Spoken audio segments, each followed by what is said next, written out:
Joy McCarthy here, a holistic nutritionist. So I have a very special guest with me today, Seanna, who's a total skincare expert, and she's also, you may recognize her, she is a natural beauty blogger, and she writes lots of articles on joyoushealth.com.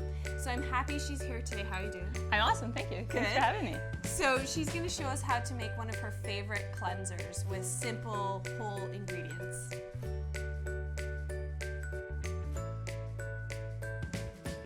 So as you probably know, I'm all about using clean beauty products. I know you are too. Yes, definitely. Because it's actually pretty scary. Conventional beauty products, like the number of chemicals that are in them, things like coal tar dyes and phthalates and parabens, and these are chemicals that can literally affect our health. For example, they can cause hormone disruption because there's chemicals that when we put them on our skin, they get in our body and they can actually mimic estrogen. So there are it's a cesspool of chemicals in the conventional market. So that's why I think, and Seanna as well, we both believe how important it is if you're not making your own products, that you're making sure that the products you're using don't contain any of the dirty dozen. So in my book on page 81 of Joyous Health, I have a handy dandy chart for you here, and you can refer to this. It's also online as well on joyoushealth.com. These are 12 chemicals to make sure you always avoid. So whenever you're shopping for a beauty product, take the list with you and then look at the label and make sure it doesn't have any of those ingredients. That's just a little handy tip for you. Now, Seanna is going to make a fantastic cleanser. So easy with ingredients that you'll be able to find, no problem. But tell me about your sort of journey to natural beauty, because I know you had some skin issues back in the day. Yeah, no, it was around, I would say like 2012. Yeah. So a couple years ago now, where it wasn't overnight, but it seemed like overnight, where my skin just kind of went crazy, and it was almost like it was revolting against the products that I was using. And so I started getting fairly, not severe, but a lot of cystic acne breakouts, and I just didn't really know what was going on.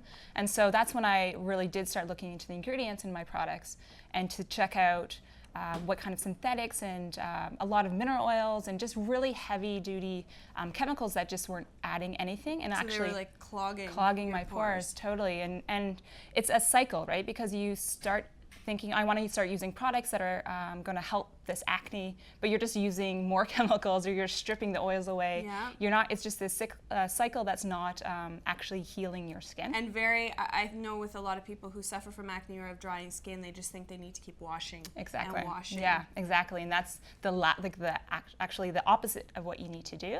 Yeah. And so you want to maintain those good oils, and so using products that are actually more gentle than harsh. Awesome. And also, another challenge too is that when people do have acne or they have redness on their face, then, in addition to all the washing, then they're putting on so many cosmetics. For sure. And then again, a lot of cosmetics and liquid foundations that have many of the ingredients you want to avoid. I remember when I was a teen, and there was a time period actually where I was getting acne on my forehead. So it was before I had bangs, and I was constantly putting like powder and foundation. It just kept getting worse and worse and worse, and it actually didn't get better until it was like summer vacation, and I didn't wear any makeup, and then it went away. So but I totally get, for people who do suffer from acne, I totally understand why you want to cover it up. But just like we're showing you clean cleansers, there's also a lot of clean like foundations and different powders that you can use. Again, just remember to avoid those nasty chemicals. So first we're going to make an aloe rosewater cleanser. So what kind of skin would be good for this cleanser? Well, so this one, it is good for all skin types. Oh, great. But those who maybe have more dry skin tend to be a little more maybe dehydrated in the summertime. Okay. This is one that would probably work really well for others. That would be good for me then. Also for someone because not everyone likes oil in their cleansers, so I'll get to another cleanser that you can make if you're not really keen on using oil. Okay. But as I was saying, incorporating an oil into your cleanser can be very beneficial because oil attracts oil, and it actually helps remove the dirt, makeup, anything that's actually in your pores. Right.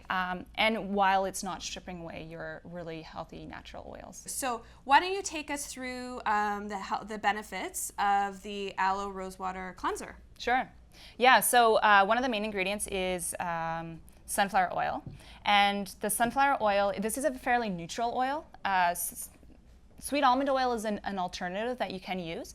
But this is really easy to find in the grocery store. You want to make sure that it's cold pressed, and that will just make sure that you are retaining the most nutrients possible. And it's just like it's high in vitamin E, really nice, gentle, kind of neutral oil. The next ingredient is rosewater, and so I love rosewater in everything. Again, it's easy to find in natural health food stores or grocery stores. Great.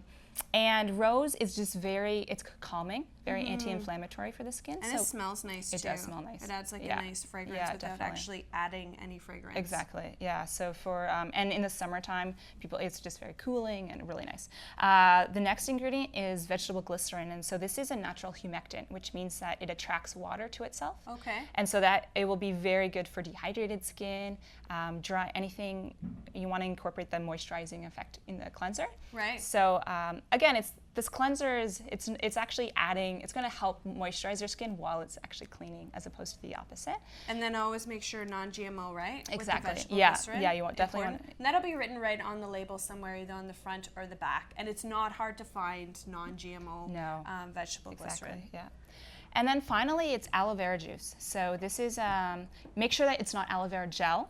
That's a very different thing. Aloe vera gel actually has some other ingredients that make it a jelly. So you just want the pure juice. You can find this in the refrigeration aisle in health food stores. And also good to take internally too for inflammation within you. And so it's doing the same thing for your skin on the outside. It's very anti-inflammatory, cooling, really beneficial for acneic skin as well as dry, or if you have some redness or dehydration. Great. So why don't you show us how to make it then? Sure. Yeah. So this is really easy. I wanted to make sure that people won't be deterred from making this. So it's all you have to do is just get a tablespoon, and you want to incorporate 2 tablespoons of oil,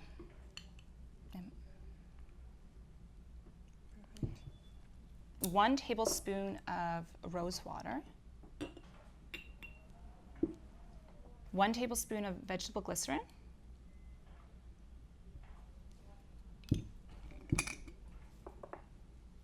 and 1 tablespoon of aloe.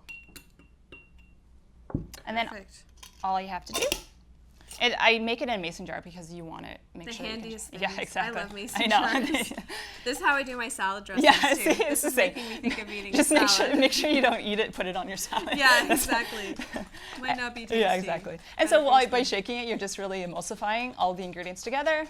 Every time you use it, you will want to shake it up. But and then it is liquidy, but once you put it on, you'll see that it is very kind of emollient feeling, which is like very moisturizing and like. So how would you? Okay, so would you wet your face first? Yeah. So I generally wet my face first, and then just put a little bit. I use a little dropper. Okay. And just put a little bit in your hand, kind of put it together, and then just rub. Spend a little time rubbing off your oil, your makeup, and making circles in your gentle circles so that you can kind of remove all of the makeup, and then use a hot or warm washcloth. Okay. And just wipe it away. off. Yeah. And how often do you recommend? How many times per day do you recommend people wash their face, or is it an individual thing? It is a bit of an individual thing. I don't actually wash in the morning. Yeah, me neither. Yeah. But I used to always. I used to wash my face like 2-3 times a day. Right. And then someone's like, why are you doing that? I'm like, I don't know, Yeah, because I'm washing my face in the morning, just like how I brush my teeth. And so you recommend... So you don't really need to... I personally don't think you need to wash in the morning. Yeah. Because... Assuming you've washed your face before you go to bed. Because some people go to bed with like all their makeup on. That's a big no-no. idea. That will age your skin, ladies. Don't do that. Don't do that. But you definitely... in the morning time, you can just splash some water on your face, and I find that's fine. I will tone as well. So I actually use rosewater as a toner. Oh, nice. So just pure rosewater, and it's just feeling... Do you spritz it on? Or Yeah, so I keep it in a little spray bottle, and that makes you feel a little more refreshed as well. Yeah, totally. But yeah, if you do find that you are, maybe you're sweating a lot at night, or you tend to be a little more oily, sure, you can cleanse, and using a cleanser as gentle as this will be fine. Seanna also brought one of my absolute favorite superfoods that I use all the time, and that is honey, unpasteurized honey. So you said you had a second cleanser recipe for us, which you guys will be able to get. So why don't you just tell us about that and why you chose honey? Sure. Yeah. So raw honey is amazing. I love it in all skincare products because it is naturally very antimicrobial. Great. So it's good for acne-prone skin, Right. and it's really going to, and it's also soothing, anti-inflammatory as well. That's like the topic of the day. So good for redness. Yes. Lowers redness. Yes, exactly.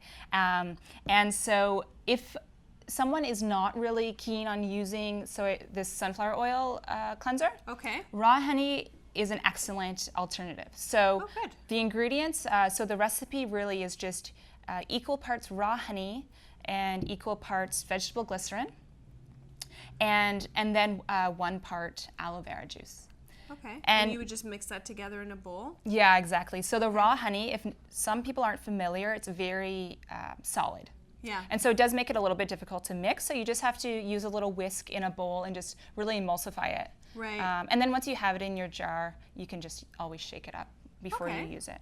And by the way, because I know the viewers are going to ask this, when they make it, how long, okay, so if you make the Aloe rosewater cleanser, like how long, if you filled this bottle up, like how long would that last? Like how long do you want to keep it for? I say not longer than 2 weeks. Okay. That's why I've made the recipes so that they're smaller size, because there's no point in making a big batch if you're not going to use it up in 2 weeks. Right. And then the same with the honey one? The same with the honey, yeah. I imagine the honey one lasts a bit longer maybe because honey is being so antibacterial. Definitely, and you just have the vegetable glycerin is fairly shelf stable, and aloe vera juice, but it is, it's always good to be on the safer side. Yes, and making, totally. making it up in smaller batches, then you can, keep it for a shorter time. Well, those are amazing recipes. I'm totally going to be making them myself because the other thing is it just saves you so much money. There are tons of amazing clean cleansers out there and beauty products, but it's fun to make your own, saves you money. Totally. You know exactly what is going in it. And please tell the viewers what's your website so people can find you? Sure, it's elodiebeauty.com. Awesome. Yeah. And are you on Twitter? I'm on Twitter, I'm on Facebook, I'm on Instagram. Yay! So all of the social media, please follow, join the conversation. Yeah, totally. So we will post this video with all the recipes on joycehealth.com as well. And be sure to subscribe below. And we love your comments and questions, so be sure to comment or ask any questions you have below. And thank you so much for coming. Thanks I for really having love me. these awesome recipes.